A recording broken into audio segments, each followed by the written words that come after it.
എടോ, കേരളത്തിന്റെ മുഖ്യമന്ത്രിയുടെ കസേരയിൽ പിണറായി വിജയൻ എന്ന് പറയുന്ന മനുഷ്യൻ ഇരുന്നിട്ടില്ലായിരുന്നു എങ്കിൽ ഈ നാഷണൽ ഹൈവേ ലോകാവസാനം വരെ ഉണ്ടാക്കാൻ കഴിയുമായിരുന്നില്ല, സാധിക്കുമായിരുന്നില്ല.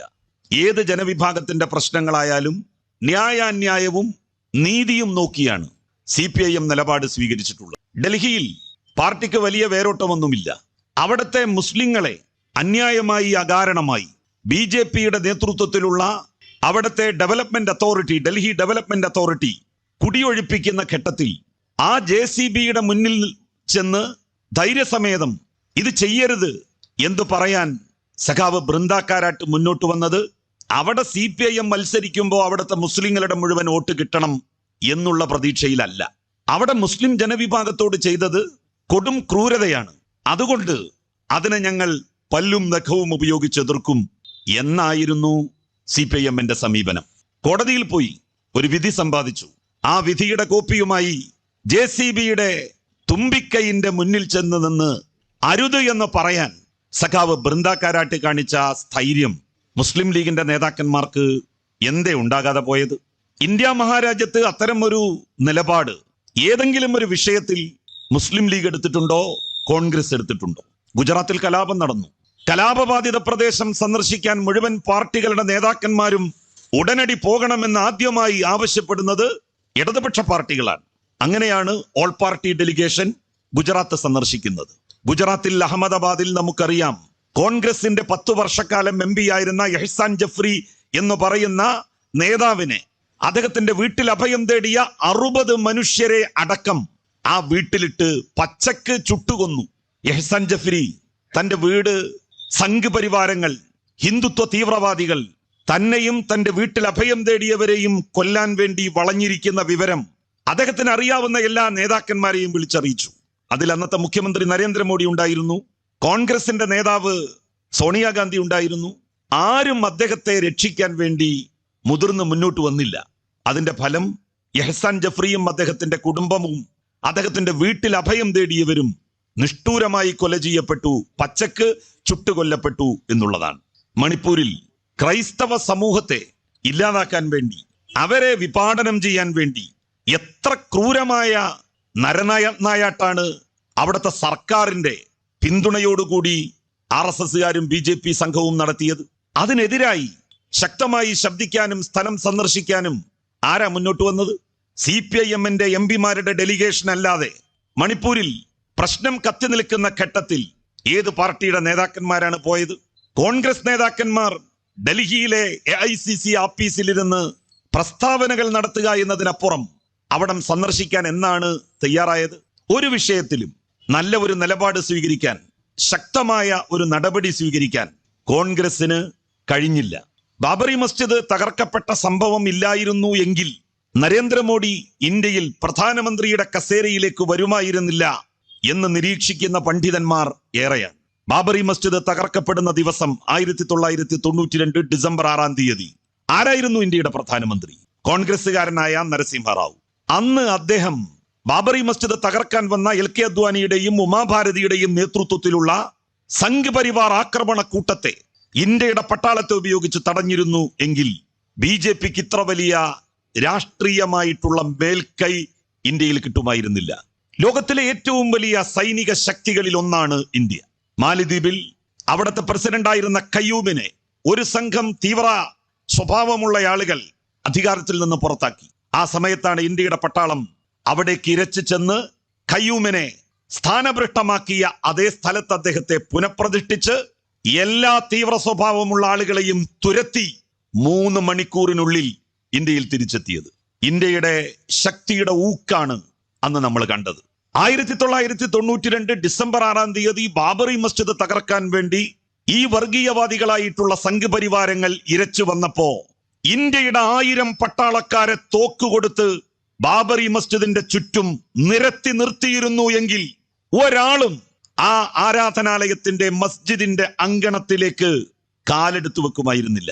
ബാബറി മസ്ജിദ് ഇന്ത്യൻ പട്ടാളത്തെ നോക്കുകുത്തിയാക്കി പൊളിക്കാൻ, അതിന്റെ കുംഭഗോപുരങ്ങൾ തകർത്തെറിയാൻ BJPക്ക് സാധിച്ചത് അവരെങ്ങനെയാണ് മാർക്കറ്റ് ചെയ്തത്? അവര് രാജ്യത്തുള്ള ജനങ്ങളോട് പറഞ്ഞത് ഇന്ത്യൻ പട്ടാളത്തെ ഞങ്ങൾ നോക്കുകുത്തിയായി ബാബറി മസ്ജിദ് നിലംപരിശാക്കിയിട്ടുണ്ടെങ്കിൽ ഇന്ത്യ രാജ്യം ഞങ്ങൾ പിടിക്കും. ഇന്ദ്രപ്രസ്ഥയിൽ ഞങ്ങളുടെ പ്രധാനമന്ത്രി വൈകാതെ അധികാരം കൈയാളും. സത്യത്തിൽ ആ പ്രസ്താവന ഇന്ത്യയുടെ അങ്ങോളം ഇങ്ങോളമുള്ള BJP പ്രവർത്തകരെയും BJP അനുകൂലികളെയും ആവേശം കൊള്ളിച്ചു. പറയുന്നത് ശരിയല്ലേ എന്നവർ ചിന്തിച്ചു. അങ്ങനെ BJPക്കാർക്ക് ഇന്ത്യൻ പട്ടാളത്തെ നിർവീര്യമാക്കി രാജ്യത്തിന്റെ താല്പര്യമെന്ന വ്യാജേന സംരക്ഷിക്കാൻ കഴിഞ്ഞു എന്ന് പറയപ്പെടുന്ന ഒരു സംഭവം ഉണ്ടാക്കാൻ സാഹചര്യം ഒരുക്കി കൊടുത്തത് കോൺഗ്രസ് ആണ്. ആ കോൺഗ്രസ് അതിന്റെ പ്രയാസവും ബുദ്ധിമുട്ടുമാണ്, രാഷ്ട്രീയ പ്രതിസന്ധിയുമാണ് ഇന്നും അഭിമുഖീകരിച്ചു കൊണ്ടിരിക്കുന്നത്. നരസിംഹറാവു ചെയ്ത മഹാപാതകത്തിന്റെ വില കോൺഗ്രസ് ഇനിയും എത്ര കാലം നൽകേണ്ടി വരും എന്നുള്ളത് കണ്ടറിയണം. ഇപ്പോൾ തന്നെ 11 വർഷം അത് നൽകിക്കഴിഞ്ഞു. ഇനി എത്ര നാൾ, ഇനി എത്ര വർഷം? മതനിരപേക്ഷതയിൽ വെള്ളം ചേർത്താണ് കോൺഗ്രസ് ഇക്കാലം അത്രയും മുന്നോട്ട് പോയത്. പണ്ഡിറ്റ് ജവഹർലാൽ നെഹ്റുവിന്റെ മരണശേഷം കോൺഗ്രസ് മതേതരത്വത്തെയും സോഷ്യലിസത്തെയും പതിയെ പതിയെ കൈയൊഴിക്കാൻ വേണ്ടി തുടങ്ങി. അവർ ഹിന്ദുത്വ ശക്തികളോട്, മതാന്ധതയുടെ ശക്തികളോട് സമരസപ്പെടാൻ ആരംഭിച്ചു. അതിന്റെ തുടർച്ചയാണ് ഇന്നും കോൺഗ്രസ് നേതൃത്വം കൈക്കൊണ്ടുകൊണ്ടിരിക്കുന്നത്. കഴിഞ്ഞ ലോക്സഭയിൽ വിവാദപരമായിട്ടുള്ള പല നിയമ നിർമ്മാണങ്ങളും നടക്കുകയുണ്ടായി. ആ സമയത്തൊക്കെ എന്തായിരുന്നു കോൺഗ്രസിന്റെ നിലപാട്? കശ്മീരിന്റെ 370-ാം വകുപ്പ് എടുത്തു കളഞ്ഞു. കാശ്മീർ ഇന്ത്യയുടെ സ്വാതന്ത്ര്യ സമര സമയത്ത് അവർക്കിഷ്ടമുള്ള നിലപാട് സ്വീകരിക്കാൻ അവകാശമുണ്ടായിരുന്ന ഘട്ടത്തിലാണ് ഞങ്ങൾ ഇന്ത്യയുടെ കൂടെ നിൽക്കാൻ ആഗ്രഹിക്കുന്നു എന്ന് അവിടുത്തെ ജനങ്ങൾ വോട്ട് രേഖപ്പെടുത്തി ഷേഖ് അബ്ദുള്ളക്ക് ചിട്ട് നൽകിയത്.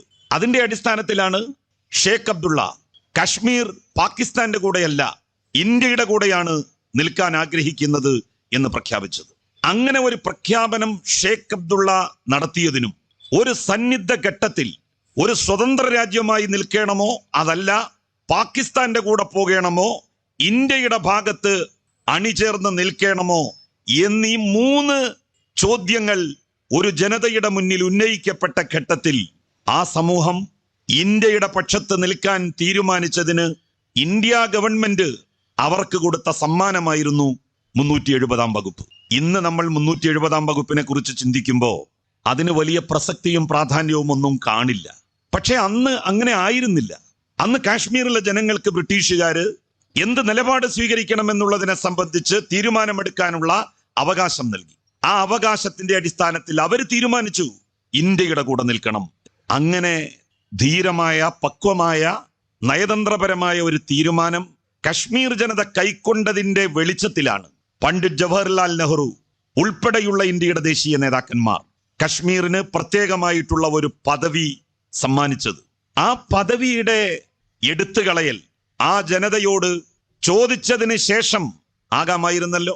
അതിനെന്തേ BJP തയ്യാറാകാതിരുന്നു? കേന്ദ്ര സർക്കാർ എന്തേ അതിന് മെനക്കെട്ടില്ല? എന്തായിരുന്നു കോൺഗ്രസിന്റെ നിലപാട്? ആ ബില്ല് പാർലമെന്റിൽ വന്നപ്പോ കോൺഗ്രസ് BJPക്ക് അനുകൂലമായിട്ടാണ് നിന്നത്. 370-ാം വകുപ്പ് റദ്ദ് ചെയ്യുന്നതിൽ ഞങ്ങൾക്ക് വിരോധമില്ല എന്ന സമീപനമാണ് കോൺഗ്രസ് സ്വീകരിച്ചത്. മുത്തലാഖ് ബില്ല് കൊണ്ടുവന്നു. 3 തന്റെ ഭാര്യയെ വിവാഹമോചനം നടത്തുന്ന, 3 തലാഖും തന്റെ ഭാര്യയെ ഒരുമിച്ച് ചൊല്ലുന്ന മുസ്ലിം പുരുഷന് മാത്രം ശിക്ഷ ഉറപ്പുവരുത്തിക്കൊണ്ടുള്ള നിയമനിർമ്മാണം, അതാണ് മുത്തലാഖ് ബില്ല്. ആ ബില്ല് ഇന്ത്യയുടെ പാർലമെന്റിൽ കൊണ്ടുവന്നപ്പോൾ അതിനെയും കോൺഗ്രസ് എതിർക്കാൻ തയ്യാറായില്ല. അന്ന് CPIM-ന്റെ അഖിലേന്ത്യാ സെക്രട്ടറി ആയിരുന്ന സിത്താറാം യെച്ചൂരിയാണ് ചോദിച്ചത്, whether it is single or triple talaq, it is divorce. ഒരു മുസ്ലിം പുരുഷൻ തന്റെ ഭാര്യയെ 1 തലാഖാവട്ടെ, 2 തലാഖാവട്ടെ, 3 തലാഖാവട്ടെ ചൊല്ലുന്നത് അടിസ്ഥാനപരമായി വിവാഹമോചനമാണ്. മുസ്ലിം പുരുഷൻ തന്റെ ഭാര്യയെ വിവാഹമോചനം ചെയ്താൽ മാത്രം എന്തിനയാളെ ജയിലിൽ ഇട്ട് ശിക്ഷിക്കണം? എല്ലാ പുരുഷന്മാരും, എല്ലാ മതവിഭാഗത്തിൽപ്പെടുന്ന പുരുഷന്മാർക്കും എന്തുകൊണ്ടാണ് നിങ്ങൾ ഈ നിയമം ബാധകമാക്കാത്തത്? ഇത് മുസ്ലിം ജനവിഭാഗത്തെ മാത്രം തെരഞ്ഞുപിടിച്ച് പീഡിപ്പിക്കുവാനുള്ള BJP സർക്കാരിന്റെ ഇരട്ടത്താപ്പാണ്. എന്തുകൊണ്ട് മറ്റു മതസ്ഥരായ തന്റെ ഭാര്യയെ വിവാഹമോചനം ചെയ്യുന്നവർക്ക് 2 വർഷത്തെ ശിക്ഷ ഉറപ്പുവരുത്തുന്നില്ല? മറ്റു മതസമുദായങ്ങളിലെ പുരുഷന്മാർ വിവാഹമോചനം നടത്തുന്നത് ഒരു സിവിൽ കേസാണെങ്കിൽ മുസ്ലിം പുരുഷൻ വിവാഹമോചനം നടത്തുന്നത് ഒരു ക്രിമിനൽ കേസാക്കി മുത്തലാഖ് ബില്ല്. അതിനെയും കോൺഗ്രസ് എതിർത്തില്ല. ശക്തമായി അതിനെ എതിർത്തത് CPIM ആണ്. NIA നിയമം ഭേദഗതി ചെയ്തുകൊണ്ട് ഇന്ത്യയുടെ പാർലമെന്റിൽ ഒരു നിയമം കൊണ്ടുവന്നു. ആ നിയമത്തെ എതിർത്തില്ല എന്ന് മാത്രമല്ല, BJPയുടെ കൂടെ അതിനെ അനുകൂലിച്ച് വോട്ട് രേഖപ്പെടുത്തി കോൺഗ്രസ്. അമിത്ഷാ ഒരൊറ്റ ചോദ്യമാണ് ചോദിച്ചത്, NIA ബില്ലിനെ എതിർക്കുന്നവരാരാണെന്ന് കാണട്ടെ, അവരായിരിക്കും രാജ്യദ്രോഹികൾ. രാജ്യസ്നേഹികൾ ആരാണെന്ന് ലോകത്തിന് മനസ്സിലാക്കുവാനുള്ള നല്ല അവസരമാണിത്. തീവ്രവാദികളെ യാതൊരു തരത്തിലുള്ള അന്വേഷണവും കൂടാതെ ആരെങ്കിലും ഏതെങ്കിലും ഒരാളെ കുറിച്ച് ഒരു വാറോല എഴുതിയിട്ടാൽ അയാളെ അറസ്റ്റ് ചെയ്യാൻ, വിചാരണ കൂടാതെ അനന്തമായി അയാളെ ജയിലിൽ പാർപ്പിക്കാൻ അധികാരികൾക്ക് അവകാശം നൽകുന്ന നിയമമാണ് NIA ഭേദഗതി നിയമം. അതുപയോഗിച്ചുകൊണ്ട് മുസ്ലിങ്ങളെ മാത്രമല്ല, തങ്ങളുടെ രാഷ്ട്രീയ എതിരാളികളായിട്ടുള്ളവരെ മുഴുവൻ പീഡിപ്പിക്കുവാൻ വേണ്ടി ഭരിക്കുന്ന കക്ഷിക്ക് കഴിയും, BJPക്ക് സാധിക്കും. CPIM അതിനെ ശക്തമായി എതിർത്തു. കുറ്റക്കാരാണെങ്കിൽ ശിക്ഷിക്കണം, എത്രയും വേഗം വിചാരണ നടത്തിയിട്ട്. ഒരാളുടെ മേൽ ഏതെങ്കിലും ഒരു വ്യക്തി അന്യായമായി എന്തെങ്കിലും ഒരു ആക്ഷേപം പറഞ്ഞാൽ അതിന്റെ അടിസ്ഥാനത്തിൽ ആളുകളെ പിടികൂടി ജയിലിലടച്ച് വിചാരണ കൂടാതെ അനന്തമായി അവരെ ജയിലിൽ പാർപ്പിക്കുന്ന ഏർപ്പാട് ജനാധിപത്യ വിരുദ്ധമാണ് എന്ന് CPIM പറഞ്ഞു. കോൺഗ്രസ് അങ്ങനെ പറഞ്ഞില്ല എന്ന് മാത്രമല്ല, ആ നിയമത്തിന് അനുകൂലമായി വോട്ട് ചെയ്യുകയും കൂടി ചെയ്തു. പൗരത്വ ഭേദഗതി നിയമം അത് നമ്മളുടെ രാജ്യത്തിന്റെ പാർലമെന്റിൽ അവതരിപ്പിക്കപ്പെട്ടപ്പോൾ കോൺഗ്രസ് വോട്ടിംഗിൽ നിന്ന് വിട്ടുനിന്നു, എതിർത്തില്ല. എതിർക്കാൻ കോൺഗ്രസ് മുന്നോട്ട് വന്നില്ല. ലീഗ് പോലും എതിർക്കാൻ തയ്യാറായില്ല. NIA ഭേദഗതി നിയമത്തിനെതിരായി കേരളത്തിൽ നിന്ന് ഒരേ ഒരു വോട്ടാണ് വീണത്. അത് മുസ്ലിം ലീഗിന്റെ MPമാരുടെ വോട്ടല്ല. കഴിഞ്ഞ പാർലമെന്റിൽ കേരളത്തിൽ നിന്ന് ജയിച്ച CPIMന്റെ ഏക മെമ്പർ AM ആരിഫ് മാത്രമാണ് ആ ബില്ലിനെതിരായി കണ്ണിൽ എണ്ണയൊഴിച്ച് കാത്തിരുന്ന് എതിർത്ത് വോട്ട് രേഖപ്പെടുത്തിയത്. പൗരത്വ ഭേദഗതി നിയമം നിങ്ങൾക്കറിയാം, പാകിസ്ഥാനിൽ നിന്ന്, ബംഗ്ലാദേശിൽ നിന്ന്, അഫ്ഗാനിസ്ഥാനിൽ നിന്ന് കുടിയേറി പാർക്കുന്ന മുസ്ലിങ്ങൾക്കല്ലാത്ത മറ്റു എല്ലാ മതസ്ഥർക്കും പൗരത്വം നൽകും. മുസ്ലിങ്ങൾക്ക് മാത്രം പൗരത്വം നൽകില്ല, അവരെ തടങ്കൽ പാളയങ്ങളിൽ പാർപ്പിക്കും. അതാണ് പൗരത്വ ഭേദഗതി നിയമം പറയുന്നത്. ആ നിയമം രാജ്യത്ത് പാസാക്കിയ ഘട്ടത്തിലും കോൺഗ്രസ് ശക്തമായ എതിർപ്പ് ഉയർത്തിയില്ല. അവരുടെ മൗനം അവരെ രക്ഷിക്കും എന്നവർ കരുതി. എല്ലാ കാര്യത്തിലും ഇടതുപക്ഷത്തിന് ക്ലിപ്തമായ വ്യക്തമായ നിലപാടുണ്ടായിരുന്നു. അതാണ് ഒരു പാർട്ടി എന്ന് പറഞ്ഞാൽ ഒരു ജനാധിപത്യ പ്രക്രിയയിൽ ചെയ്യേണ്ടത്. അത് ചെയ്യാൻ ഈ രാജ്യത്ത് കമ്മ്യൂണിസ്റ്റ് പാർട്ടിയെ ഉണ്ടായിട്ടുള്ളൂ. കലർപ്പില്ലാത്ത മതനിരപേക്ഷതയെ ഉയർത്തിപ്പിടിക്കുവാൻ അവർക്കേ സാധിച്ചിട്ടുള്ളൂ. അതുകൊണ്ടാണ് എല്ലാ വിഭാഗങ്ങളിലെ വർഗീയവാദികളും മതഭ്രാന്തന്മാരും കമ്മ്യൂണിസ്റ്റുകാരെ എതിർക്കുന്നത്. ഈ ഇരിക്കുന്ന ഏതാളെയാണ് ചൂണ്ടി നിങ്ങൾക്ക് പറയാൻ കഴിയുക ഇവരൊരു മുസ്ലിം വിരുദ്ധരാണെന്ന്, ഇവരൊരു ക്രിസ്ത്യൻ വിരുദ്ധരാണെന്ന്, ഇവരേതെങ്കിലും ഒരു ജനവിഭാഗത്തിന് വിരുദ്ധരാണെന്ന്, ഹിന്ദു വിരുദ്ധരാണെന്ന് പറയാൻ പറ്റുമോ? RSS പറയുന്നത് അതല്ലേ, കമ്മ്യൂണിസ്റ്റുകാർ ഹിന്ദു വിരുദ്ധരാണ്. മുസ്ലിം ലീഗിന്റെ പ്രവർത്തകന്മാരും നേതാക്കന്മാരും ആക്രോശിക്കുന്നത് കമ്മ്യൂണിസ്റ്റുകാർ മുസ്ലിം വിരുദ്ധരാണ്. ജമാഅത്തെ ഇസ്ലാമിക്കാർ പ്രചരിപ്പിക്കുന്നത് കമ്മ്യൂണിസ്റ്റുകാർ ഇസ്ലാമിക വിരുദ്ധരാണ്. ഇവരൊക്കെ എന്താണ് ഇസ്ലാമിനെതിരായിട്ട് എന്തെങ്കിലും ചെയ്തത്? ഈ ഇരിക്കുന്ന ആളുകളിൽ ആരാണ് ഒരു പ്രശ്നം ഏത് മതവിഭാഗത്തിൽപ്പെട്ട ആളുകൾ ചെന്ന് പറഞ്ഞപ്പോഴും മുഖം തിരിച്ചു നിന്നത്? ഈ കമ്മ്യൂണിസ്റ്റുകാർ കൂടി ഇല്ലാതായാൽ ഈ നാട് മതഭ്രാന്തന്മാരുടേതായി മാറും. മുസ്ലിമിന്റെ പ്രശ്നം മുസ്ലിമിനെ പോയി കണ്ടല്ലാതെ പറയാൻ ഒരു മുസ്ലിമിന് ധൈര്യമില്ലാത്ത കാലം അതായിരിക്കും കമ്മ്യൂണിസ്റ്റുകാർ ഇല്ലാത്ത കാലം. ഒരു ക്രൈസ്തവന്റെ പ്രശ്നം സംഘടനകളോടല്ലാതെ മറ്റൊരാളോട് പോയി പറയാൻ സാധിക്കാത്ത ഒരു കലികാലം അതായിരിക്കും കമ്മ്യൂണിസ്റ്റുകാരില്ലാത്ത കാലം. കമ്മ്യൂണിസ്റ്റുകാരില്ലാത്ത കേരളം അതായിരിക്കും. ഈ രാജ്യത്തുള്ള ഹിന്ദുക്കൾ അവരുടെ പ്രശ്നങ്ങൾ പറയാൻ RSSന്റെ ആഫീസിലേക്ക് മാത്രം പോകുന്ന ഒരു കാലം, ആ കാലമായിരിക്കും കമ്മ്യൂണിസ്റ്റുകാരില്ലാത്ത കാലം. അങ്ങനെ മുസ്ലിമിന്റെ പ്രശ്നങ്ങൾ നോക്കുന്ന കാലം, ഹിന്ദുവിന്റെ മാത്രം പ്രശ്നങ്ങൾ നോക്കുന്ന കാലം, ക്രിസ്ത്യാനിയുടെ മാത്രം വിഷയങ്ങൾ കൈകാര്യം ചെയ്യുന്ന കാലം. അത്തരം ഒരു കാലം ഈ നാട്ടിൽ വരണമെന്ന് നിങ്ങൾ ആരെങ്കിലും ആഗ്രഹിക്കുന്നുണ്ടോ? ഉണ്ടെങ്കിൽ നിങ്ങൾ കമ്മ്യൂണിസ്റ്റ് പാർട്ടിയെ തകർത്തോ, യാതൊരു പ്രശ്നവുമില്ല. അങ്ങനെ നിങ്ങൾ ആഗ്രഹിക്കുന്നു എങ്കിൽ ചെങ്കൊടി നിങ്ങൾ വലിച്ചെറിഞ്ഞോ, പ്രശ്നമില്ല. അങ്ങനെ ഒരു കേരളമാണ് ഈ രാജ്യത്തുള്ള ആളുകൾ അഭിലഷിക്കുന്നതെങ്കിൽ ഇടതുപക്ഷ പ്രസ്ഥാനത്തിന്റെ നേതാക്കന്മാരെയും പ്രവർത്തകന്മാരെയും ചീത്ത വിളിച്ചോ നിങ്ങൾ, കുഴപ്പമില്ല. അതാണോ ഈ നാട്ടിലെ ജനങ്ങൾ ആഗ്രഹിക്കുന്നത്? നമുക്കെപ്പോഴാണ്, ഏത് ഘട്ടത്തിലാണ് ആരുടെ സഹായം ആവശ്യമായി വരിക എന്ന് പറയാനൊക്കുമോ, പറയാൻ കഴിയുമോ? കേരളത്തിന്റെ സാമൂഹ്യ അന്തരീക്ഷത്തിൽ നമ്മൾ എങ്ങനെയാണ് വളർന്നത്? ഈ വളപട്ടണത്തുകാർ നൂറ്റാണ്ടുകളായി ജീവിക്കുന്നത് എങ്ങനെയാണ്? സൗഹൃദത്തിലല്ലേ, സ്നേഹത്തിലല്ലേ? കമ്മ്യൂണിസ്റ്റ് പാർട്ടിയെ രാഷ്ട്രീയമായി വിമർശിച്ചോ, അതിലൊന്നും തെറ്റില്ല. ലീഗിന് വിമർശിക്കാം, ലീഗിന്റെ നേതാക്കന്മാർക്ക് വിമർശിക്കാം, ജമാഅത്തെ ഇസ്ലാമിക്ക് വിമർശിക്കാം, SDPIക്കും RSSനും വിമർശിക്കാം. പക്ഷേ നിങ്ങൾ എന്തിനാണ് കമ്മ്യൂണിസ്റ്റ് പാർട്ടിയെ വിമർശിക്കുമ്പോൾ മതത്തിന്റെ ആവരണം അണിയുന്നത്? കമ്മ്യൂണിസ്റ്റുകാരെ മുസ്ലിം വിരുദ്ധരും ഇസ്ലാമിക വിരുദ്ധരും ക്ഷേത്ര വിരുദ്ധരും ഹിന്ദു വിരുദ്ധരും ക്രിസ്ത്യൻ വിരുദ്ധരും എന്തിനാക്കുന്നു നിങ്ങൾ? അത് ചില പുരോഹിതന്മാർ, അവരും അത്തരം ഒരു ശ്രമം നടത്തുന്നു. കമ്മ്യൂണിസ്റ്റുകാര് ഏത് മതവിഭാഗത്തിന്റെ നേരായ അവകാശങ്ങൾക്ക് വേണ്ടിയാണ് പ്രതിബന്ധങ്ങൾ നിന്നിട്ടുള്ളത്? കമ്മ്യൂണിസ്റ്റുകാര് മതം നോക്കിയിട്ടില്ല എന്ത് നിയമം നാട്ടിൽ നടപ്പിലാക്കുമ്പോഴും. 1957 കേരളം രൂപീകൃതമായി. സഖാവ് EMSന്റെ നേതൃത്വത്തിലുള്ള പ്രഥമ കമ്മ്യൂണിസ്റ്റ് സർക്കാർ അധികാരത്തിൽ വന്നു. ആ സർക്കാരാണ് 1921 മലബാർ കലാപം അടിച്ചമർത്താൻ വേണ്ടി ബ്രിട്ടീഷുകാർ കൊണ്ടുവന്ന മാപ്പിള ഔട്ട്റേജസ് ആക്ട് എന്ന് പറയുന്ന കിരാത നിയമം അറബിക്കടലിലേക്ക് വലിച്ചെറിഞ്ഞത്.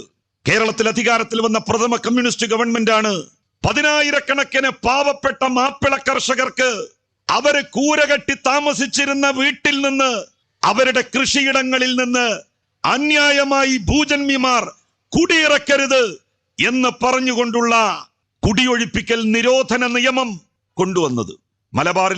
മലപ്പുറത്ത് അതിന്റെ ഏറ്റവും വലിയ ഗുണഭോക്താക്കൾ പാവപ്പെട്ട മാപ്പിള കർഷകരായിരുന്നു, മുസ്ലിം കർഷകരായിരുന്നു. അതിസമ്പന്നരായിട്ടുള്ള ആളുകളുണ്ടല്ലോ, ഭൂമി കൂടുതലുള്ള വലിയ വലിയ പ്രമാണിമാർ, നമ്മൾ അവരെ ഭൂസ്വാമിമാർ എന്ന് വിളിക്കും. മുസ്ലിങ്ങൾക്കിടയിലുമുണ്ട് വലിയ ഭൂസമ്പത്തുള്ള ആളുകൾ. രാജ്യത്തിന് സ്വാതന്ത്ര്യം കിട്ടുന്ന സമയത്ത് ഏതൊക്കെ മുതലാളിമാരുടെ കയ്യിൽ അന്യായമായി ഏക്കർ കണക്കിന് ഭൂമി ഉണ്ടായിരുന്നുവോ അവരാരും ഈ നാടിന്റെ സ്വാതന്ത്ര്യത്തിന് വേണ്ടി പൊരുതിയവർക്ക് സഹായം ചെയ്തവരോ അല്ല. അവർ രാജ്യത്തിന്റെ സ്വാതന്ത്ര്യ സമരത്തിനെതിരായി നിന്നതിന്റെ പേരിൽ, സ്വാതന്ത്ര്യ സമര സേനാനികളെ ഒറ്റുകൊടുത്തതിന്റെ പേരിൽ ബ്രിട്ടീഷുകാര് എഴുതിക്കൊടുത്ത തീരുകൊടുത്ത ഭൂമിയാണ് ഈ വലിയ ഏക്കർ കണക്കിന് ഹിന്ദു ജന്മിമാരുടെ അടുത്തും മുസ്ലിം ജന്മിമാരുടെ അടുത്തും ക്രിസ്ത്യൻ ജന്മിമാരുടെ അടുത്തും ഭൂമി എത്തിപ്പെടാൻ ഹേതുവായത്. അല്ലാതെ അവരാരും അധ്വാനിച്ചുണ്ടാക്കിയതോ കാശ് കൊടുത്തു വാങ്ങിയതോ അല്ല ആ ഭൂമിയൊന്നും. അവരിൽ നിന്ന് പിന്നീട് ഭൂപരിഷ്കരണ നിയമം വന്നപ്പോ ലക്ഷക്കണക്കിന് വരുന്ന കർഷകർക്ക് ഭൂമി കിട്ടി. പിന്നെ എങ്ങനെ കിട്ടി? 1970-കളായപ്പോ ഇവിടെ നിന്ന് ഒരുപാട് ആളുകൾ വിദേശങ്ങളിലേക്ക് ജോലിക്ക് പോയി. അവരവിടെ പോയി നയിച്ച് നന്നായി അധ്വാനിച്ച് ഇവിടെ വന്ന് ഭൂമി വാങ്ങി. അവരാണ് പണം കൊടുത്ത് ഭൂമി വാങ്ങിയത്. അതുപോലെ തന്നെ ഉദ്യോഗം കിട്ടിയ ഇവിടെ തന്നെ നിന്നയാളുകൾ അവരവരുടെ ഉദ്യോഗത്തിൽ നിന്ന്, കച്ചവടത്തിൽ നിന്ന് ഒക്കെ ലഭിച്ച പണം കൊടുത്ത് ഭൂമി വാങ്ങി. അവരാണ് യഥാർത്ഥത്തിൽ ഈ കേരളത്തിന്റെ നേരവകാശികൾ എന്ന് പറയുന്നത്. അല്ലാതെ 1947 ഓഗസ്റ്റ് 15 ഈ നാടിന് സ്വാതന്ത്ര്യം കിട്ടുന്ന സമയത്ത് ഏക്കർ കണക്കിന് ഭൂമിയുണ്ടായിരുന്ന ഭൂജന്മിമാരല്ല, ഖാൻ ബഹദൂർമാരല്ല, സമ്പന്നന്മാരോ മുതലാളിമാരോ അല്ല കേരളത്തിന്റെ നേരവകാശികൾ. എന്നിട്ടിപ്പോ നമ്മൾ പറയും അയാള് നമുക്ക് സൗജന്യമായി തന്നു, സർക്കാരിന്റെ ആപ്പീസ് ഉണ്ടാക്കാൻ തന്നു. നല്ല കാര്യം തന്നെ. പക്ഷേ അതൊന്നും അവരാരും പണം കൊടുത്തു വാങ്ങിയിട്ടുള്ള ഭൂമി അല്ല. അവര് ബ്രിട്ടീഷുകാരുടെ കാലത്ത് ബ്രിട്ടീഷുകാർക്ക് അനുകൂലമായി നിലപാട് സ്വീകരിച്ചതിന്റെ പേരിൽ ബ്രിട്ടീഷുകാര് നിലത്തിന്റെ നികുതി വാങ്ങാൻ വേണ്ടി അവരെ ഏൽപ്പിച്ച ഭൂമിയാണ്. അത് ബ്രിട്ടീഷുകാർ പോയപ്പോ ആരുടേതായി? ഏൽപ്പിച്ച ആളുടേതായി.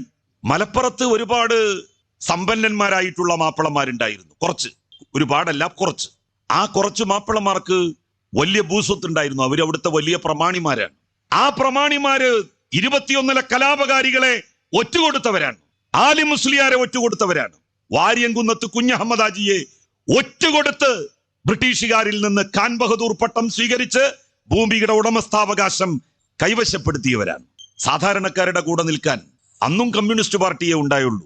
921 മലബാറിൽ സ്വാതന്ത്ര്യ സമരമുണ്ടായപ്പോൾ സാധാരണക്കാരായിട്ടുള്ള മാപ്പിളമാരുടെ കൂടെ നിൽക്കാൻ ആരാണ് തയ്യാറായത്? അന്നത്തെ മുസ്ലിം ലീഗ് തയ്യാറായോ? കോൺഗ്രസ് തയ്യാറായോ? ഇല്ല. അന്ന് അത്തരം ഒരു സമീപനം സ്വീകരിച്ചത് കമ്മ്യൂണിസ്റ്റ് പാർട്ടിയാണ്. സഖാവ് എ കെ ഗോപാലൻ 1947 ഓഗസ്റ്റ് 15 ഈ രാജ്യത്തിന് സ്വാതന്ത്ര്യം കിട്ടുമ്പോ ജയിലിലായിരുന്നു. എന്തിനാ ജയിലിൽ പോയത്? കമ്മ്യൂണിസ്റ്റുകാരെ അറസ്റ്റ് ചെയ്തതിൽ പ്രതിഷേധിച്ചുകൊണ്ട് AKG പ്രസ്താവന നടത്തിയതിന്റെ പേരിലല്ല. കമ്മ്യൂണിസ്റ്റ് പ്രത്യയശാസ്ത്രം ഈ നാട്ടിൽ നടപ്പിലാക്കാൻ വേണ്ടി AKG നടത്തിയ പോരാട്ടത്തിന്റെ അടിസ്ഥാനത്തിലുമായിരുന്നില്ല AKG അറസ്റ്റ് ചെയ്തത്. 1921 മലബാർ കലാപത്തിന്റെ 25ാം വാർഷികം 946 പെരിന്തൽമണ്ണയിൽ വെച്ച് നടന്നപ്പോ ആലി മുസ്ലിയാരെയും വാരിയംകുന്നത്ത് കുഞ്ഞഹമ്മദ് ഹാജിയെയും മലബാറിലെ ധീരന്മാരായ രക്തസാക്ഷികളായ മാപ്പിള കേസരികളെയും രാജ്യസ്നേഹികൾ എന്ന് വിളിച്ചു. അതിന്റെ പേരിലാണ് സഖാവ് എ കെ ഗോപാലനെ ബ്രിട്ടീഷ് സർക്കാർ അറസ്റ്റ് ചെയ്ത് ജയിലിലടച്ചത്.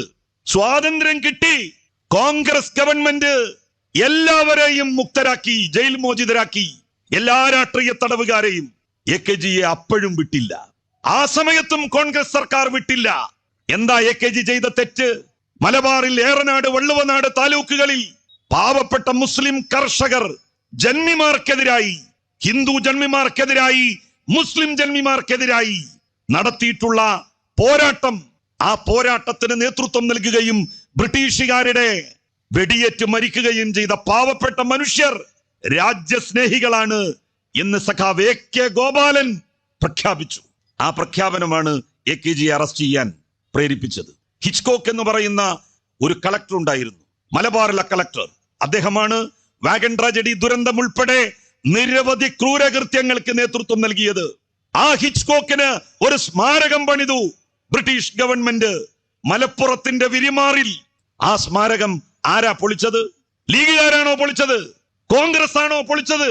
1967 കേരളത്തിൽ അധികാരത്തിൽ വന്ന രണ്ടാമത്തെ EMS സർക്കാരിലെ KSRTC മന്ത്രിയായിരുന്ന, ട്രാൻസ്പോർട്ട് മന്ത്രിയായിരുന്ന സഖാവ് ഇമ്പിച്ചി ബാവയാണ് ഹിച്ച്കോക്കിന്റെ സ്മാരകം പൊളിച്ച് തൽസ്ഥാനത്ത് ഒരു KSRTCയുടെ ബസ് കാത്തിരിപ്പ് കേന്ദ്രം സ്ഥാപിച്ചത്. ഒരുപാട് കാലം നോക്കിയിട്ടുണ്ട്. 947 ഇന്ത്യക്ക് സ്വാതന്ത്ര്യം കിട്ടിയതിന് ശേഷം ഹിച്ച്കോക്കിന്റെ സ്മാരകം പൊളിക്കാൻ സമ്മതിച്ചില്ല ബ്രിട്ടീഷുകാരും. ബ്രിട്ടീഷുകാരെ പിന്നീട് ആ പ്രേതം കൂടിയ ഇന്ത്യക്കാരായ ബ്രിട്ടന്റെ മനസ്സുള്ളവരും അത് പൊളിക്കാൻ 967 സഖാവ് EMSന്റെ രണ്ടാം സർക്കാർ അധികാരത്തിൽ വരേണ്ടി വന്നു. അല്ലാതെ ലീഗുകാർ പൊളിച്ചതാണെന്നാണോ നിങ്ങൾ കരുതിയത് ഹിച്ച്കോക്കിന്റെ സ്മാരകം? മുസ്ലിം ലീഗിന്റെ രാഷ്ട്രീയ ശക്തി എന്തേ ഹിച്ച്കോക്കിന്റെ സ്മാരകം പൊളിക്കാൻ ഉപയോഗിച്ചില്ല? എന്തുകൊണ്ടാണ് ഉപയോഗിക്കാതിരുന്നത്? മലപ്പുറം നേർച്ച നിരോധിച്ചിരുന്നു. കാരണം മാപ്പിളമാര് കൂടും, അങ്ങനെ കൂടിയാൽ അത് ബ്രിട്ടീഷ് വിരുദ്ധ സമരത്തിലേക്ക് അവരെ കൊണ്ടുപോകും. അതുകൊണ്ട് പ്രസിദ്ധമായിട്ടുള്ള മലപ്പുറം നേർച്ച 921 ബ്രിട്ടീഷുകാർ നിരോധിച്ചു. 21 ആ നിരോധനം ഏർപ്പെടുത്തിയിട്ട് 957 47 രാജ്യത്തിന് സ്വാതന്ത്ര്യം കിട്ടി. 10 കൊല്ലം സ്വാതന്ത്ര്യം കിട്ടിയിട്ടും മലപ്പുറം നേർച്ച നടന്നില്ല. കാരണം ആ നിയമം പിൻവലിക്കണ്ടേ. അത് പിന്നീട് പിൻവലിച്ചു മലപ്പുറം നേർച്ച പുനഃസ്ഥാപിക്കപ്പെട്ടത് സഖാവ് EMS കേരളത്തിന്റെ പ്രഥമ മുഖ്യമന്ത്രിയായി അധികാരത്തിലേറ്റതിന് ശേഷമാണ്. ഇതൊക്കെ ചരിത്രമാണ്. ഞാൻ വെറുതെ വിടുവായിത്വം പറയുകയല്ല, ഇതെല്ലാം ചരിത്രമാണ്. ഇങ്ങനെയുള്ള പാർട്ടിയെ, ഇങ്ങനെയുള്ള ഒരു സംഘത്തെയാണ് മുസ്ലിം വിരുദ്ധർ, മതവിരുദ്ധർ എന്നൊക്കെ പറഞ്ഞ് സമൂഹ മധ്യത്തിൽ തെറ്റിദ്ധാരണകൾ പരത്താൻ വേണ്ടി ഒരു സംഘം ആളുകൾ ശ്രമിക്കുന്നത്. ഇതിനെതിരായി നിലകൊള്ളാൻ നമുക്ക് കഴിയണം, സാധിക്കണം. ശക്തമായി ഇത്തരം പ്രചണ്ഡമായ പ്രചാരവേലകൾക്കെതിരെ നമ്മൾ രംഗത്ത് വരണം. എന്തിനാണ് CPIM-നെ ഇത്രയധികം ഇവരെല്ലാവരും കൂടി ചേർന്ന് വിമർശിക്കുന്നത്? ഇവിടുത്തെ മാധ്യമങ്ങൾ. നിങ്ങൾ ഈ മാധ്യമങ്ങൾ പറയുന്നതൊന്നും ഒരംശം വിശ്വസിക്കരുത്. ചാനലുകൾ പറയുന്നത് പച്ച നുണയാണ്. ചാനലുകൾ പറയുന്നതും പത്രങ്ങൾ പറയുന്നതും ശരിയായിരുന്നു എങ്കിൽ ഞാൻ നിങ്ങളുടെ മുന്നിൽ ഇപ്പൊ നിൽക്കുവോ? തിഹാർ ജയിലിലോ കണ്ണൂർ സെൻട്രൽ ജയിലിലോ എന്നെ ആജീവനാന്തം ശിക്ഷിച്ചിട്ടുണ്ടാവില്ലേ? വിശുദ്ധ ഖുർആന്റെ മറവിൽ സ്വർണം കടത്തി. ആ സ്വർണത്തിന്റെ മുസാഫ് കൊണ്ടുവന്നത് ഒരു വാഹനത്തിലാണ്. ആ വാഹനത്തിന്റെ GPS തൃശ്ശൂരിൽ നിന്ന് കേടുവന്നു. പിന്നെ ആ വാഹനം നേരെ ബാംഗ്ലൂരിലേക്ക് പോയി. ബാംഗ്ലൂരിൽ സ്വർണമൊക്കെ ഇറക്കി. എന്തൊക്കെ അപസർപ്പക കഥകളായിരുന്നു ഇവിടത്തെ മാധ്യമങ്ങളും ഇവിടത്തെ പത്രങ്ങളും പറഞ്ഞുകൊണ്ടിരുന്നത്. അത് തന്നെയാണ് കമ്മ്യൂണിസ്റ്റുകാർക്കെതിരെ ഇന്നും പറഞ്ഞുകൊണ്ടിരിക്കുന്നത്. എന്നിട്ട് കൊമ്പുള്ള അന്വേഷണ ഏജൻസികൾ വന്നല്ലോ, പരിശോധിച്ചില്ലേ? ഒരു തരി സ്വർണം എന്റെ കയ്യിൽ നിന്ന് കണ്ടുകെട്ടാൻ സാധിച്ചോ ഈ അന്വേഷണ ഏജൻസികൾക്ക്? 1 രൂപ അവിഹിതമായി എന്റെ കയ്യിൽ എത്തി എന്ന് ബാങ്ക് അക്കൗണ്ടുകൾ മുഖേന സ്ഥാപിക്കാൻ സാധിച്ചോ ഇവർക്ക്? ഇതാണ് കൂട്ടരെ ഇവിടുത്തെ പത്രങ്ങളെയും ചാനലുകളെയും നിങ്ങൾ വിശ്വസിക്കരുത് എന്ന് ഞാൻ പറയുന്നതിന്റെ അടിസ്ഥാനം. അവര് പറഞ്ഞതായിരുന്നു ശരിയെങ്കിൽ ഞാനിപ്പോ ജീവനോടെ ഉണ്ടാകുമായിരുന്നു. എന്തൊക്കെയായിരുന്നു അവർ പറഞ്ഞ് പ്രചരിപ്പിച്ചിരുന്നത്? ഇതാ നാളെ അറസ്റ്റ്, അല്ല മറ്റന്നാൾ അറസ്റ്റ്, മറ്റന്നാൾ കഴിഞ്ഞാൽ 4-ാം നാൾ അറസ്റ്റ്, ഡൽഹിയിൽ അറസ്റ്റ് ചെയ്യും.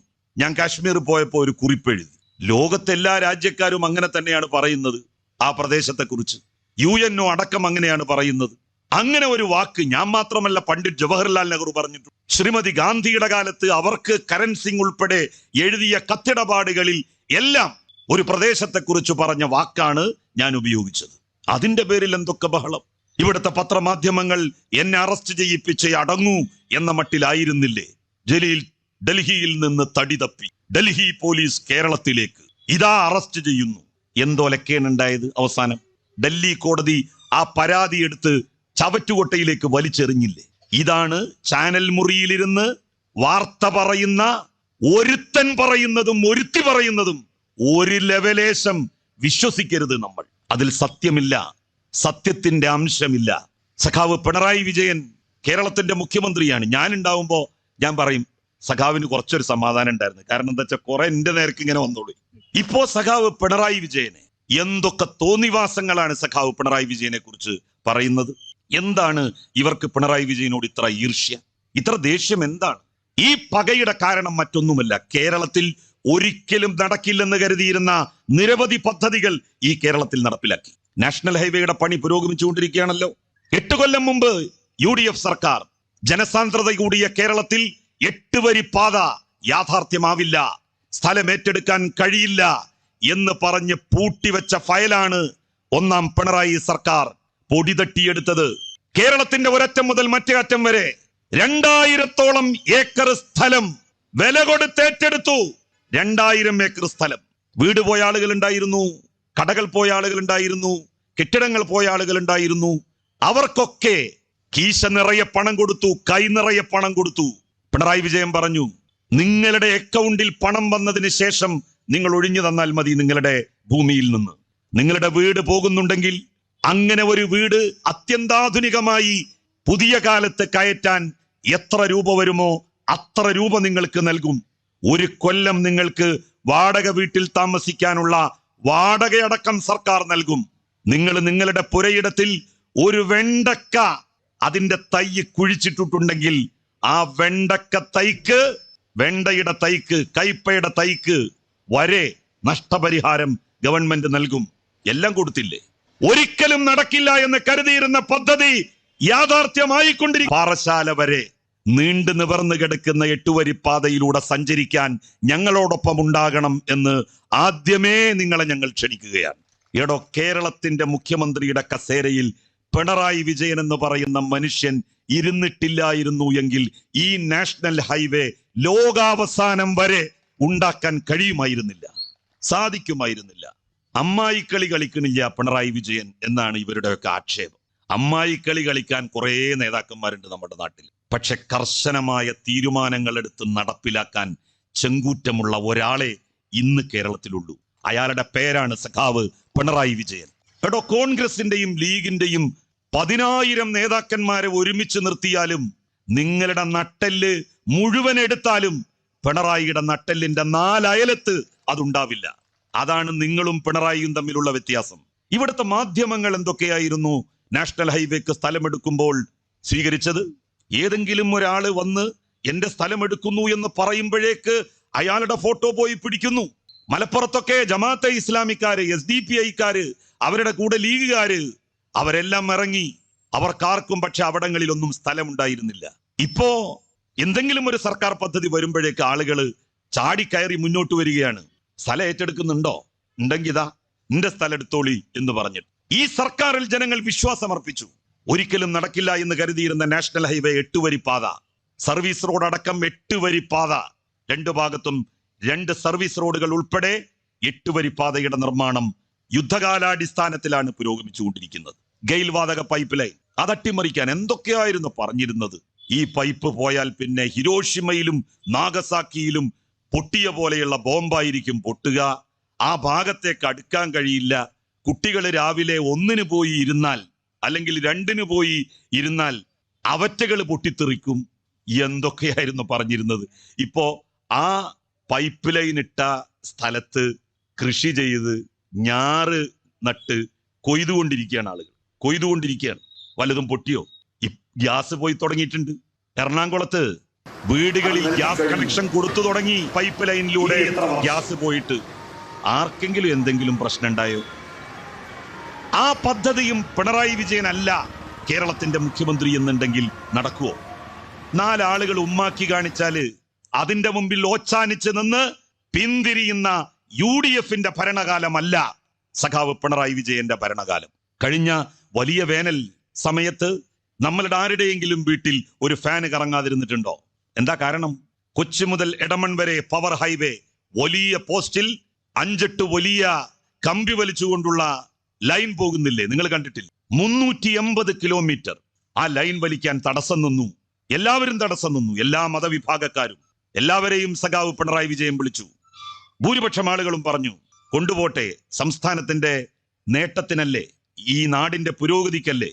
ചില ആളുകൾ പറഞ്ഞു ഞങ്ങൾ സമ്മതിക്കില്ല, നിങ്ങളുടെ സമ്മതം ഞങ്ങൾക്ക് ആവശ്യമില്ല എന്ന് പറഞ്ഞ് ധൈര്യസമേതം എങ്ങനെയാണ് ഒരു ഭരണകർത്താവ് പെരുമാറേണ്ടത് എന്നുള്ളത് അവർക്ക് പഠിപ്പിച്ചു കൊടുത്ത് സഖാവ് പിണറായി വിജയൻ മുന്നിലിറങ്ങിയപ്പോ കൊച്ചി ഇടമൺ പവർ ഹൈവേയും യാഥാർത്ഥ്യമായി. വിഴിഞ്ഞം തുറമുഖം അതിനെതിരെ എന്തൊക്കെ മാത്താങ്കൂത്തുകൾ നടത്തി. പുരോഹിതന്മാരെ രംഗത്തിറക്കിക്കൊണ്ട് പോലീസ് സ്റ്റേഷൻ അടിച്ചു തകർത്തില്ല, പോലീസുകാരെ പരിക്കേൽപ്പിച്ചില്ലേ, കേരളം ഞെട്ടിയില്ലേ?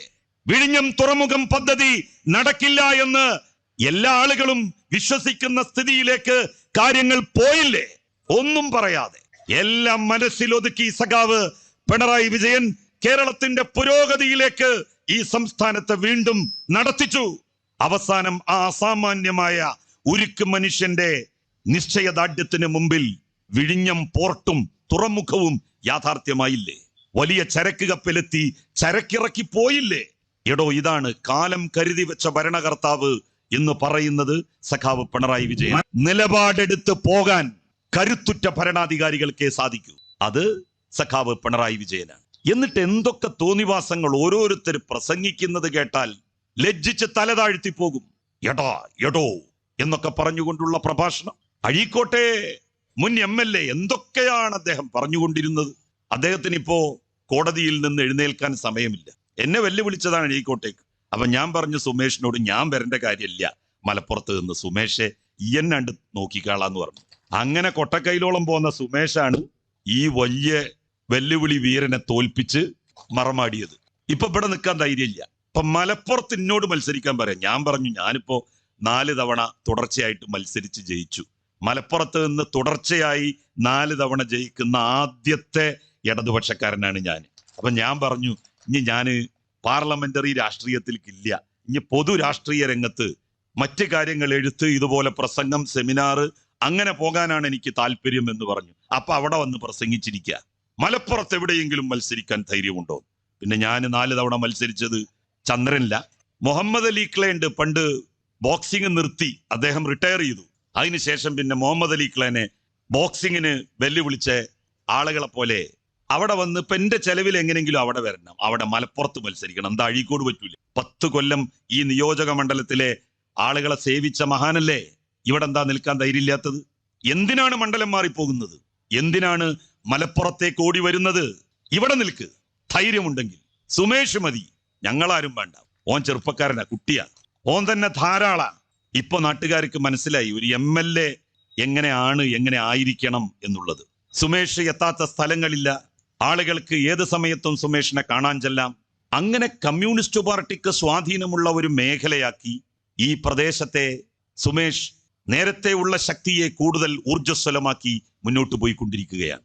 ഇതൊക്കെ ഒരു ഘട്ടത്തിലേ ഉണ്ടാകും. ഇത്തരത്തിലുള്ള മോശമായിട്ടുള്ള വാക്പ്രയോഗങ്ങൾ സഖാവ് പിണറായിയെ പോലെ, കോടിയേരിയെ പോലെയുള്ള നേതാക്കന്മാരെ എത്ര മോശമായിട്ടാണ് ഇവരൊക്കെ ചിത്രീകരിച്ച് ഇവരൊക്കെ നടന്നിരുന്നത്. മുസ്ലിം ലീഗിനൊരു സംസ്കാരമുണ്ട്. ആ സംസ്കാരത്തിന്റെ നാലയലത്തെത്താൻ ഇവർക്കൊക്കെ കഴിഞ്ഞിട്ടുണ്ട്. പണ്ട് CH മുഹമ്മദ് കോയ സാഹിബ് മലപ്പുറത്തെ തിരൂരിൽ ഒരു വലിയ മുസ്ലിം ലീഗിന്റെ സമ്മേളനത്തിൽ പ്രസംഗിക്കുകയാണ്. അപ്പൊ ആ കാലത്ത് കോൺഗ്രസ്സുകാര് ലീഗിനെതിരെ വളരെ ശക്തമായിട്ടുള്ള മുദ്രാവാക്യം മുഴക്കുകയാണ്. ബാഫക്കിത്തങ്ങളെ മൊട്ടത്തലയിൽ അയ്യാറെട്ട് മുളപ്പിക്കും എന്ന് പറഞ്ഞിട്ടുള്ള മുദ്രാവാക്യം കോൺഗ്രസ്സുകാര് മലപ്പുറത്ത് തെരുവോരങ്ങളിൽ മുഴുവൻ വിളിക്കുന്ന സമയമാണ്. ആ ഘട്ടത്തിലാണ് മുസ്ലിം ലീഗിന്റെ മഹാസമ്മേളനം CHന്റെ സാന്നിധ്യത്തിൽ തിരൂരിൽ ചേരുന്നത്. അപ്പൊ അന്ന് തിരൂരിലെ ഒരു പ്രാദേശിക മുസ്ലിം ലീഗിന്റെ നേതാവുണ്ട്, CMT അബൂബക്കർ സാഹിബ്. ആ CMT അബൂബക്കർ സാഹിബ് സ്വാഗത പ്രസംഗം നടത്തി അദ്ദേഹം ആവേശം മൂത്ത് കോൺഗ്രസ്സുകാരോട് പറഞ്ഞു, ഞങ്ങളുടെ മഹാനായ നേതാവ് ബാഫക്കിത്തങ്ങളുടെ മൊട്ടത്തലയിൽ നിങ്ങൾ അയ്യാറെട്ട് മുളപ്പിച്ചാൽ ഇന്ദിരാഗാന്ധിയുടെ പാ എന്നേ പറഞ്ഞുള്ള. അപ്പോഴേക്ക് CH പിന്നിൽ നിന്ന് CMT അബൂബക്കറിനെ ബലാത്കാരം പിടിച്ചിരുത്തി മൈക്ക് വാങ്ങി പ്രസംഗം തുടങ്ങി. അതാണടോ മുസ്ലിം ലീഗ്, അതാണ് ലീഗിന്റെ സംസ്കാരം. പാ എന്നേ പറഞ്ഞുള്ളൂ, ബാക്കി പറയാൻ സമ്മതിച്ചില്ല CH മുഹമ്മദ് കോയ സാഹിബ്. ആ ലീഗിന്റെ പാരമ്പര്യത്തിൽ നിന്ന്, ഉത്കൃഷ്ടമായിട്ടുള്ള ശീലങ്ങളിൽ നിന്ന്, രീതികളിൽ നിന്ന് വർത്തമാനകാലത്തെ മുസ്ലിം ലീഗിന്റെ നേതാക്കന്മാർ എത്ര മാറി അവരാലോചിക്കണം.